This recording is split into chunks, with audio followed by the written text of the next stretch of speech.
Penjabat Gubernur Sulawesi Selatan Bahtiar Baharudin berkunjung ke pangkalan pendaratan ikan atau PPI di Kecamatan Bonto Bahari, Bulukumba, Sulawesi Selatan. Saat berkunjung, Bahtiar Baharudin juga menyerahkan 18 unit kapal tangkap ikan kepada nelayan di kabupaten kota di Sulawesi Selatan. Kapal yang diterima kelompok nelayan masing-masing senilai 200 juta rupiah dan bersumber dari keuangan Provinsi Sulawesi Selatan sebesar 13,5 miliar pada tahun 2023. Kapal bantuan yang diserahkan bervariasi mulai dari 5 gross ton, 10 gross ton, dan juga 15 gross ton.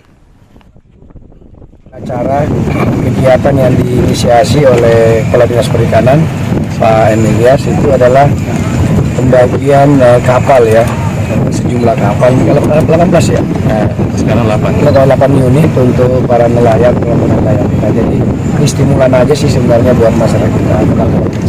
Tapi kalau memang kita lihat jumlah nelayan kita 208.000 orang ya, iya kurang lebih nelayan kita itu memang jauh sekali gitu. Sementara kalau mau bikin itu tidak aman, tidak mungkin.